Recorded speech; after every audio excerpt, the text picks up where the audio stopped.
드디어 이스라엘 백성들이 요단강을 건넜습니다. 이제 그들의 광야 시대가 끝났고 가나안 시대가 펼쳐지게 된 것입니다. 우리 인생에도 광야 시대가 있고 또 가나안 시대가 있습니다. 여러분 삶에 올 한 해 가나안 시대가 펼쳐지기를 진실로 바랍니다. 그러기 위해서는 영적 부장이 필요합니다. 영적 재무장이 필요합니다. 지금까지도 참 신실하게 열심히 믿음의 선한 싸움을 싸우셨지만 이제 새로운 시대 또 새롭게 펼쳐질 우리 앞에 놀라운 하나님의 역사를 기대한다면 영적 재무장이 필요합니다. 하나님께 쓰임받는 다스리고 정복하고 펼쳐지는 그런 시대가 우리 앞에 올 때 하나님의 역사가 강력하게 일어납니다. 철벽 같은 문제들도 뚫려지는, 여리고 같은 문제도 넘어지는 그런 역사가 나타날 뿐만 아니라 늘 우리 발목을 부여잡고 광야에서 맴맴 돌게 만들었던 그 한계도 돌파되어지는 역사가 나타납니다. 또 우리 삶을 도둑질하고 죽이고 멸망시켰던 마귀의 모든 세력들도 패퇴되는 그런 역사가 나타납니다. 그래서 잘 준비를 해야 됩니다. 그 모든 일들을 감당할 만한 영적 준비, 영적 재무장이 필요하다는 것입니다. 그래서 이스라엘 백성들이 요단을 건넌 다음에 하나님께서 그들에게 요구하신 것이 무엇이냐면 할례와 유월절을 지키라는 것입니다. 할례와 유월절이 무엇입니까? 나는 하나님의 백성입니다. 하나님만 따르겠습니다 하는 신앙 고백이고 그들의 정체성이거든요. 그것을 요구하신 것은 영적 재무장이었습니다. 그래서 오늘 말씀을 통해서 우리도 우리 시대, 우리 앞에 펼쳐질 그 시대를 준비하기 위해서 어떤 영적 재무장을 해야 되는지 하는 것을 살펴보려고 합니다. 첫째, 하나님 말씀만 따르겠습니다 하는 영적 재무장이 필요합니다. 오늘 말씀을 보시면 아시겠지만 하나님의 말씀은 종종 우리 이성과 충돌합니다.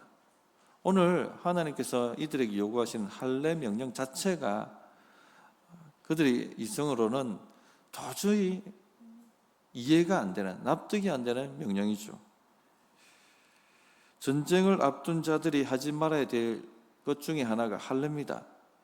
당시 할례는 남성의 포피를 제거하는 수술이지 않습니까? 당시에는 진통제가 있었겠습니까? 봉합술이 제대로 되어 있는 것이 있었겠습니까? 항생제가 있었겠습니까? 그렇게 할례를 행하면 일주일 내내 알아눕습니다. 열이 나고 무방비 상태입니다. 움직일 수가 없습니다. 이때 만약 적들이 쳐들어오면 모두 다 전멸하는 것이죠. 실제로 창세기 34장에 보면 그런 일이 일어났죠. 야곱의 딸 디나가 세겜 성읍을 구경하기 위해서 놀러 갔다가 그 세겜 성읍의 족장인 세겜에게 겁탈을 당합니다. 그 세겜의 아버지 하몰이 야곱을 찾아와서 일이 이렇게 되었으니 당신 딸하고 우리 아들하고 결혼시키십시다 그렇게 제안을 합니다. 그런데 야곱의 아들들이 뭐라고 얘기합니까? 우리는 할례 받지 않은 사람들과 결혼할 수 없고 교류할 수 없다. 그러나 당신들 남자들이 다 할례를 행하면 당신 딸이 우리에게 올 수도 있고 우리 딸이 당신들에게 갈 수도 있다. 그런 식으로 제안을 합니다. 그런데 거기에는 속셈이 있었습니다. 할례를 행해서 그들이 알아 누웠을 때 들어가서 다 죽이려고 하는 그런 속셈을 가지고 그런 제안을 했던 것이죠. 하몰과 세겜이 그 제안을 받고 보니까 자기들 나름대로 또 계산기를 두드립니다. 좋다라고 생각했습니다. 왜냐하면 그들과 한 민족이 되면 그들의 딸이 우리에게 오고 우리의 딸이 그들에게 가서 민족이 섞이면은 그들이 가지고 있는 저 모든 재산 그리고 가축들 다 우리 것이 되지 않겠느냐. 그리고 보니까 빚지는 장사는 아니거든요. 좋다. 그러면 우리가 다 할례를 행하겠다 하고 그 생애 성읍의 모든 남자들이 할례를 행합니다.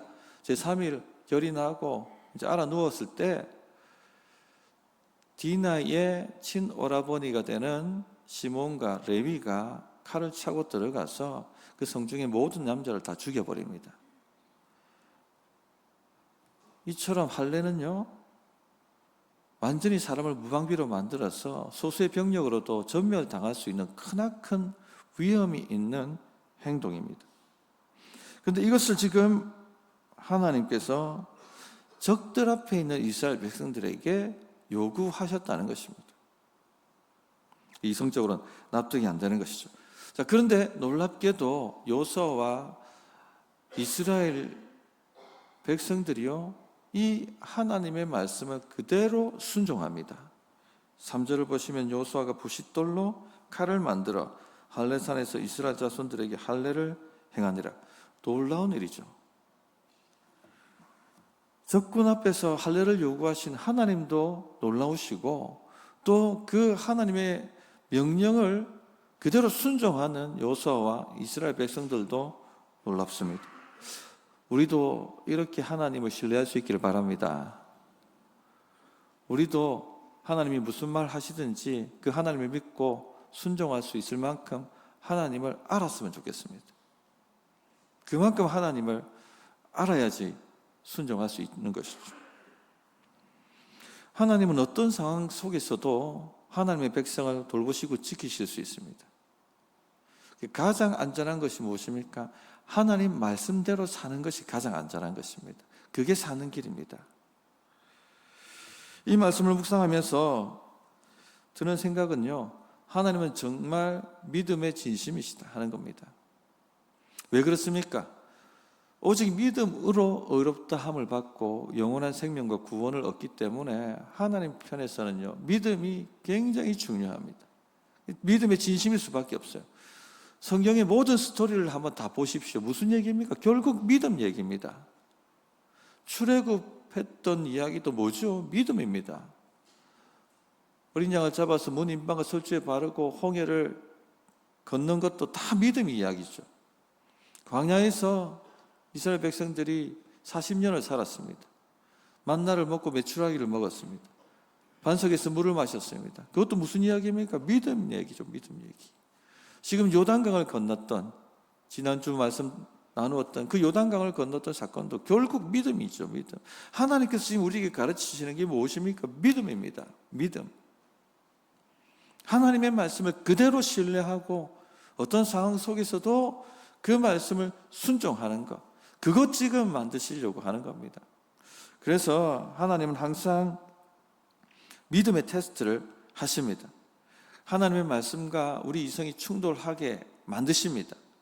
그래서 하나님의 말씀과 우리 이성이 충돌할 때 그때가 시험이 왔다, 하나님의 믿음 테스트가 왔다 하는 것을 감지하셔야 됩니다. 무엇을 잡아야 됩니까?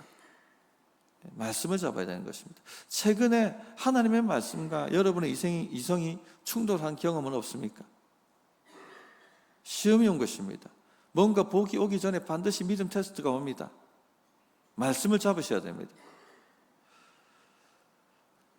예수님께서 베드로에게 깊은 곳에 가서 그물을 던지라 그렇게 말씀하셨죠. 베드로는 어부입니다. 전문가입니다. 어업의 전문가입니다. 낮에 햇빛이 내리쬐는 그 낮에 깊은 곳에 물고기는 없습니다. 다 물가에 가 있지. 그런데 깊은 곳에 가서 그물을 던지라고 주님께서 말씀하신 것이죠. 이성과 충돌이 왔습니다. 그러나 베드로는 무엇을 잡습니까? 하나님의 말씀을 잡습니다. 믿음을 테스트하신 거예요. 믿음의 테스트가 올 때 타이밍도 절묘합니다. 어떻게 이렇게 이성과 충돌하는 그 타이밍을 딱 잡아서 오는 것이죠. 할례 좋습니다. 왜 못하겠습니까? 하나님과 언약을 맺는 것인데 하나님의 백성이 왜 할례를 못하겠습니까? 그런데 왜 지금이냐는 것이죠. 왜 요단을 건너서 적들 앞에 있는 지금 그 할례를 요구하시냐는 것입니다. 그래서 믿음의 테스트입니다. 우리도 그렇지 않습니까? 오랜만에 정말 보너스를 탔고 너무나도 이 보너스를 통해서 기묘하게 쓸 때가 있는데 왜 꼭 그때 헌금할 일이 생깁니까? 그게 테스트예요.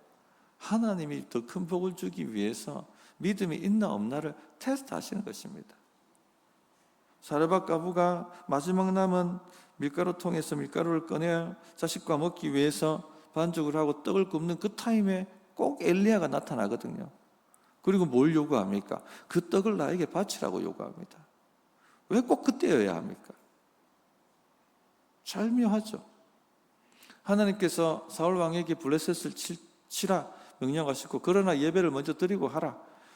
사무엘과 예배를 할 수 있는 시간을 조율해서 정합니다. 그런데 왜 꼭 늦게 나옵니까? 그리고 그 타이밍에 군사들의 사기가 떨어져서 다 흩어지고 탈영병이 생기고 하는 역사가 나타납니다. 말씀을 잡을 것인가? 아니면 내 이성대로 할 것인가? 절묘한 타이밍에 말씀 테스트, 믿음 테스트가 온다는 것입니다. 지금 우리 앞에 놀라운 시대가 펼쳐질 것입니다. 그 시대를 감당할 수 있느냐 없느냐 테스트가 옵니다. 믿음 테스트, 말씀 테스트가 온다는 것을 꼭 아시고 테스트가 왔는지도 모르고 그냥 흘려버린 분들이 있어요. 말씀을 잡으십시오. 따라합시다. 말씀을 잡아야 한다. 두 번째, 하나님 없이 살던 옛삶과 단절하겠습니다 하는 결단이 필요합니다. 이스라엘 백성들에게 할례는 단지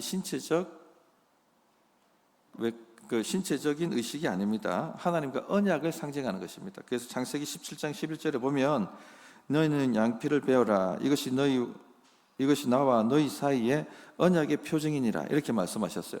그래서 할례는 신체적 불필요한 부분들을 제거하는 것이면서도 영적인 의미를 가지고 있죠. 즉 죄를 제거해버리는 것, 부정을 제거해버리는 것, 하나님 없는 옛삶과 단절해버리는 것, 거룩한 삶을 살아야 한다 하는 의미를 포함하고 있습니다. 그래서 이것을 마음의 할례라고도 하죠. 신명기 10장 16절에 보면 그러므로 너희는 마음의 할례를 행하고 다시는 목을 곧게 하지 말라. 이 할례를 행해야지만 참 이스라엘 백성이라고 인정해주고 그 공동체에 들어가서 구원을 기념하는 유월절 예배에 참여할 수 있게 됩니다. 만약 할례를 거부한다면 그게 무슨 의미입니까? 나는 하나님 백성 되기를 거부합니다. 나는 내 마음대로 살겠습니다. 하나님 말씀 상관없이 내가 하고 싶은 대로, 내가 원하는 대로, 내 방식대로, 내 뜻대로, 내 힘대로 살겠습니다. 그렇게 말하는 것입니다. 반면에 할례를 행하겠다는 것은, 할례를 한다는 것은요, 나는 하나님 백성 되겠습니다. 하나님 말씀대로 살고 하나님 이끄신 대로 살고 하나님의 뜻에 나의 모든 것을 맞추겠습니다. 거룩한 삶을 살겠습니다. 그렇게 고백하는 것입니다. 지금 그것을 하나님께서 요구하고 계신 것입니다. 자, 그런데 이 할례 문제가 뭐냐면 가나안 땅을 정복하려는 이때 이스라엘 백성들이 할례를 행하지 않았다는 것이죠. 이 광야 길에서 이동한다고 할례를 행하지를 않았습니다. 그래서 할례 없는 자가 되었습니다. 7절 보시면 할례 없는 자가 되었습니다 라고 되어 있지 않습니까? 이스라엘 백성들이 이방인을 부를 때 뭐라고 불렀습니까? 할례 없는 자라 불렀습니다. 그러면 지금 이스라엘 백성이 이방인이 되어버렸다, 이 얘기를 하고 있는 것입니다. 하나님이 없는 사람이 어떻게 하나님이 주시는 약속의 땅을 정복합니까? 하나님께 온전히 충성을 맹세하지 않은 사람이 어떻게 하나님이 주시는 형통의 복과 돌파의 복을 받겠다라고 나설 수가 있습니까? 안 되는 말이죠. 그러니까 할례부터 행하라 하고 하나님께서 말씀을 하시는 것입니다. 이것이 이스라엘 백성들이 해야 될 영적 재무장이었습니다. 그런데 오늘 우리도 마찬가지예요. 우리도 이런 무장이 필요합니다. 지금 우리가 마주하고 있는 이 세상은요, 여호수아 군대가 마주했던 그 가나안 땅과 똑같아요. 바알과 아세라를 음란하게 섬기고 모든 음란한 일들, 성적인 음란이 곳곳에 퍼져 있고 동성애가 자행되어지고 있었고 모든 불법과 불의가 가득했던 그 가나안족이 지배했던 그 땅과 다를 바가 없다는 것입니다. 보십시오. 지금 우리는 최첨단의 시대, 문명의 시대라고 말하지만 여전히 귀신을 섬깁니다. 정치계와 경제계가 지금 공공연하게 무당하게 묻고 있다는 것을 우리는 보고 있지 않습니까? 하나님은 찾지 않아도 귀신은 찾습니다. MZ세대도 점을 치러 다니고 있습니다. 스마트폰이 있고 위성으로 실시간 모든 세계에 일어나는 일들을 볼 수 있음에도 불구하고 여전히 귀신을 쫓아 다니고 있는 것이죠. 첨단 LNG선을 만드는 과학의 집약체인 그 회사에서도 LNG선을 만들어 놓고는 돼지머리를 앞에 두고 고사를 지냅니다. 귀신을 초청하고 그들에게 복을 구합니다. 또 명문고, 서울대를 몇 명이나 보내는 그 명문고 학생들도 수능일이 다가오면 강당에 모여 돼지머리를 올려놓고 귀신을 초청하고 그들에게 인생을 맡기는 절을 합니다. 똑같아요. 지금이 가나안 시대나 별반 다를 바가 없습니다. 그 배후에 악한 영이 있다는 것을 모르는 것이죠. 그 처처를 보십시오. 돈과 쾌락과 권력과 이 모든 것을 우상처럼 섬기고 있습니다. 우상이 지배하는 세상입니다. 그래서 다 돈거리죠. 우리가 가장 많이 하는 염려가 뭡니까? 돈 걱정입니다. 그리고 삶을 어떻게 웰빙하며 살 것인가 하는 삶에 대한 걱정, 자기 쾌락과 만족이죠. 그것을 추구한다고 정신없이 살아갑니다. 또 사회는요, 점점 개인주의화되고 자기중심주의화되어서 주변에 이웃이 어떻게 사는지 별 관심 가지지 않습니다. 나만 좋으면 땡입니다. 그렇게 악해져 가고 있는 세상입니다. 가나안과 다를 바가 없습니다. 하나님께서 이 세상에 하나님의 아들 예수의 피로 세우신 군대를 보내셨어요. 그리고는 이 땅을 정복하고 다스리라. 이 땅에 하나님의 살아계심과 하나님 나라가 가까웠다는 것을 전파하라. 그렇게 말씀하신 것이죠. 하나님의 군대가 일어나야 합니다. 이 타락한 세상을 정복해 가야 합니다. 하나님의 살아계심과 다스리심을 선포해야 됩니다. 모든 사회 영역 곳곳에 도둑질하고 죽이고 멸망시키는 마귀들이 포진하고 있는 그곳을 정복해 가야 됩니다. 마귀를 묶고 패퇴시켜 가야 하는 것이죠. 망가진 사람들을 복음으로 구원해내고 그렇게 하나님의 나라를 만들어 가야 됩니다. 여호수아 군대가 가나안을 정복했던 것은요, 그들이 그냥 잘 살고 잘 먹기 위해서 그렇게 하라고 하신 것이 아닙니다. 그곳에 하나님의 나라를 만들라고 그렇게 하신 것입니다. 가장 타락한 곳, 그곳을 하나님의 나라로 변화시키라는 사명을 가지고 그들이 들어갔던 것입니다. 그냥 잘 먹고 잘 사는 것이 그들의 유일한 목적이었다면 가나안족과 다를 바가 없는 거예요. 그러므로 우리도 이 사명이 우리 앞에 펼쳐져 있고 이 시대가 우리 앞에 펼쳐져 있습니다. 영적 무장을 하십시다. 하나님께서 이제 정복의 능력을 주십니다. 이 땅을 다스릴 능력을 주십니다. 마귀를 패퇴시킬 능력을 주십니다. 우리 삶이 정복될 것입니다. 그러기 위해서는요, 마음의 할례를 행하셔야 됩니다. 하나님 없이 살았던 옛 삶과 단절해야 합니다. 하나님보다 더 사랑했던 것과 단절해야 되고, 하나님보다 더 의지했던 것과 단절해야 되고, 하나님보다 더 자랑했던 것과 단절해야 됩니다. 습관적으로 지었던 죄와 단절해야 됩니다. 습관적으로 거부했던 말씀을 순종하지 않았던 그것과 단절해야 되고, 불평하고 원망하고 했던 그 모든 삶과 단절해야 하는 것입니다. 이렇게 그들이 하나님만 섬기겠습니다, 너희 옛삶과 단절합니다라고 결단했을 때 하나님께서 애굽의 수치가 너에게서 떠났다라고 선포해 주시죠. 9절을 보십시오. 여호와께서 여호수아에게 이르시되 내가 오늘 애굽의 수치를 너에게서 떠나게 하였다 하셨으므로 그곳 이름을 오늘날까지 길갈이라. 길갈이 굴려버리다 하는 뜻이거든요. 떠나게 만들었다는 것입니다. 애굽의 수치가 무엇입니까? 애굽에서 노예살이하던 그 수치지 않습니까?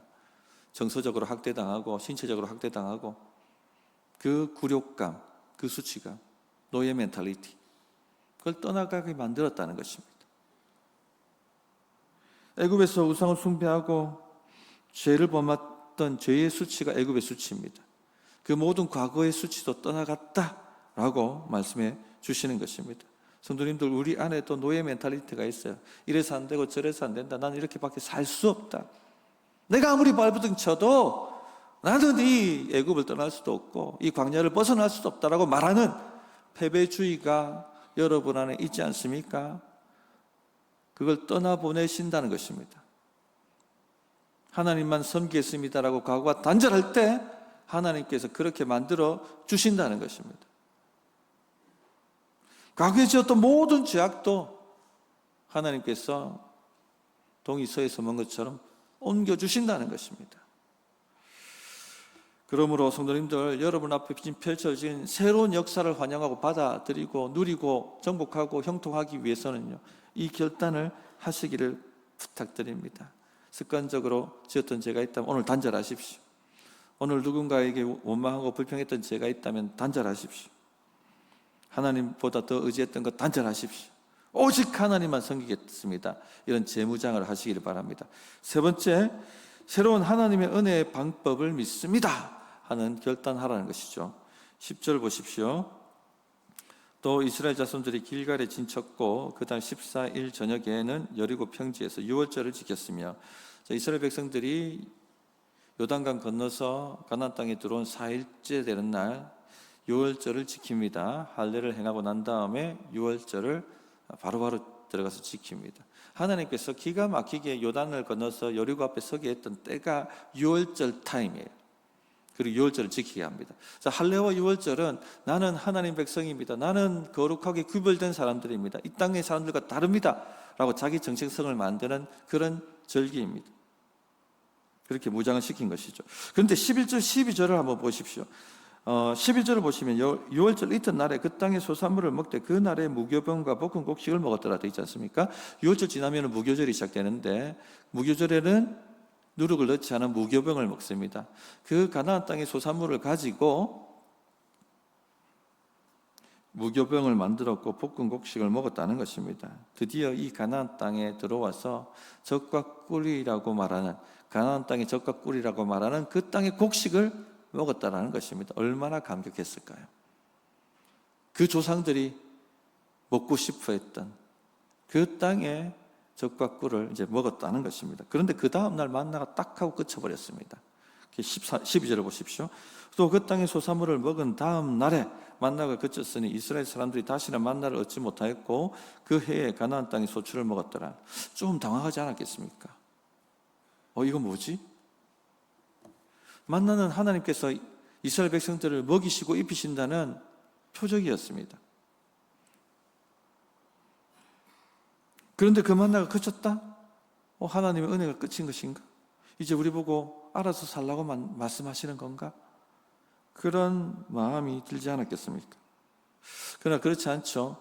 하나님께서 이스라엘 백성들을 돌보시고 먹이시고 입히시는 방식이 바뀌었을 뿐이지 하나님의 은총은 여전히 그들과 함께 있습니다.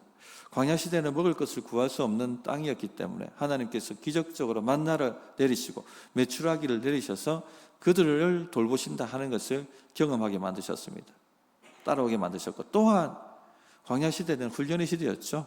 사람이 떡으로만 사는 게 아니라 하나님의 말씀으로 산다 하는 것을 체험하도록, 배우도록 하기 위해서 기적적으로 아무것도 없는 땅에 만나를 내리셨던 것입니다. 자, 그 만나가 그쳤다는 것은 시대가 바뀌었다는 것입니다. 광야 시대가 끝났고 가나안 시대가 도래했다는 것이고, 훈련의 시대가 끝나고 이제는 정복하고 누리고 형통하는 시대가 다가왔다는 것입니다. 우리는 종종 과거의 은혜에 기대려고 합니다.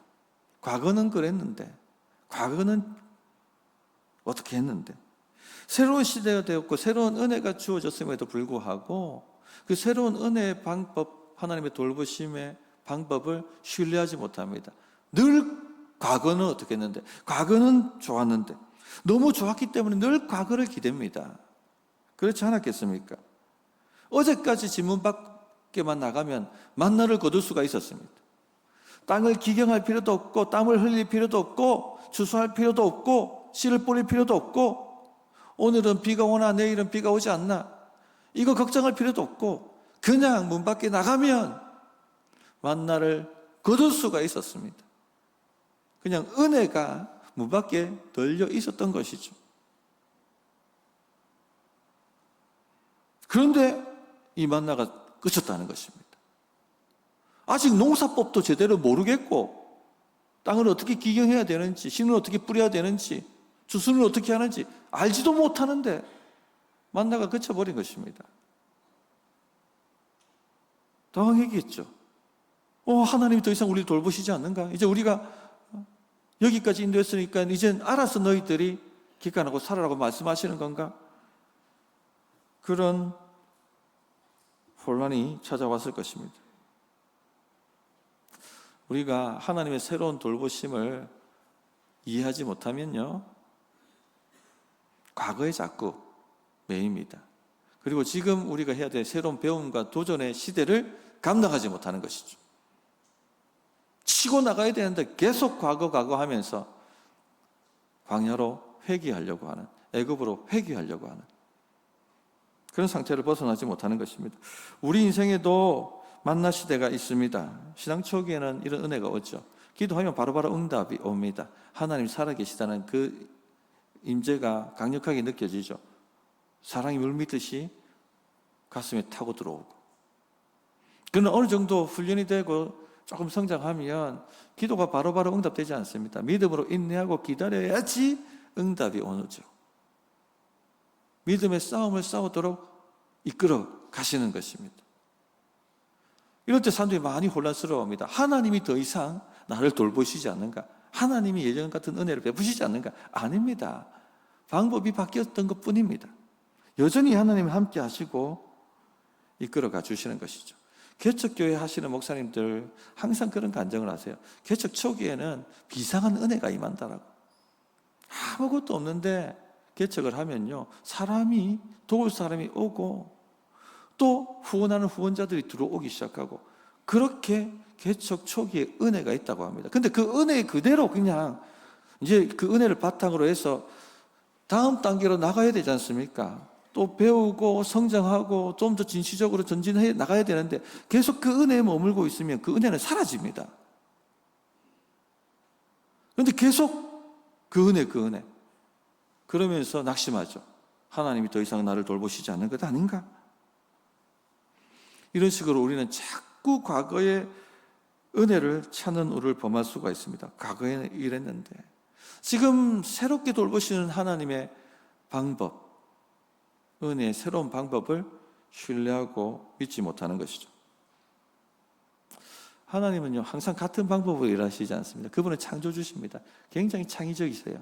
그래서 신약 성경만 보더라도 한 사람을 고치실 때 방법을 다양하게 하십니다. 말씀하기도 하시고, 침을 뱉어서 눈에 바르기도 하시고, 말씀만을 그냥 믿고 가라고 하시기도 하고, 다 다르지 않습니까?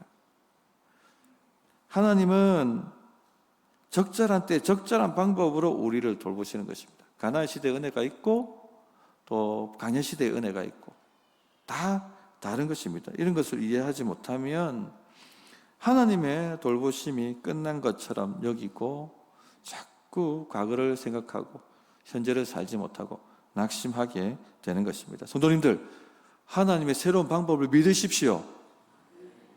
여러분을 새로운 시대로 이끄실 때 과거의 은혜가 사라집니다. 새로운 은혜가 나타납니다. 이건 생수한 은혜입니다. 생수한 돌보심입니다. 믿고 가십시오. 하나님은 어제나 오늘이나 영원토록 동일하십니다. 과거에 그 은혜를 베푸셨던 하나님께서 지금도 은혜를 베푸시고 도와주신다는 것입니다. 이제 만나가 아니라 땅을 기경하고 농사법을 배우는 것을 통해서, 그리고 그들이 씨를 뿌릴 때 이른 비와 늦은 비를 베푸심으로 그렇게 돌보아 가신다는 것이죠. 오늘 우리도, 우리 교회도 저는 새로운 시대를 향해서 나아가기 위해 발버둥 치고 있습니다. 어떤 성도님들이 그렇게 말씀하시대요. 목사님 애쓰시는 게, 발버둥 치시는 게 보입니다. 여러분, 제 간절함이 보입니까? 할렐루야. 저는 간절합니다. 이것 아니면 저를 거두십시오, 이런 마음으로 가고 있습니다. 그래서 예배의 많은 부분도 바꾸고, 또 평신도 리더들이 무장이 되어서, 즉 목자들이 무장이 되어서 교회를 이끌어가는, 앞장서가는 그런 변화도 우리가 경험하고 있습니다. 이런 변화를 잘못 이해하면 자꾸 과거는 좋았는데 그렇게 과거 회귀적으로 바뀌고 사람이 낙심할 수가 있습니다. 새로운 도전과 새로운 배움과 정복과 이런 시대를 감당하지 못하게 되는 것이죠. 마음을 활짝 여십시오. 환영하십시오. 새로운 방식을 배우겠습니다. 새로운 하나님의 은혜의 방식에 내가 마음을 열겠습니다. 주여 나를 사용해 주십시오. 이런 도전하는 마음으로 이 시대를 맞이할 수 있기를 바랍니다. 자, 말씀을 정리하도록 하겠습니다. 새로운 하나님의 시대가 여러분의 삶에 펼쳐질 것입니다. 올 한 해 그렇게 되기를 진실로 바랍니다. 자, 그러기 위해서 무장을 하셔야 되는데, 첫째, 말씀을 붙잡으세요. 반드시 복이 오기 전에 말씀과 이성이 충돌하는 믿음의 테스트를 경험합니다. 기가 막힌 타이밍에 여러분 말씀을 붙잡을 것인지 아니면 여러분 생각대로 행할 것인지를 물어보십니다. 말씀을 잡으세요. 그것이 가장 안전합니다. 둘째는요, 옛삶을 끊어버리십시오. 하나님보다 더 사랑했던 거 끊어내시고요, 하나님보다 더 의지했던 거 끊어내시고, 하나님보다 더 자랑했던 거 끊어내시고, 또 광야시대 때처럼 원망불평했던 그 삶의 습관 다 끊어내버리십시오. 믿음의 말을 선포하시고 그렇게 새로운 삶을 준비해 주시기 바랍니다. 셋째는요, 새로운 하나님의 은혜를 믿으십시오. 자꾸 과거 좋았는데 거기서 벗어나십시오. 새로운 변화, 새로운 도전에 마음을 열고 두 팔을 벌려 끌어안으십시오. 그리고 하나님 저를 사용해 주십시오라고 그렇게 기도하시기를 바랍니다.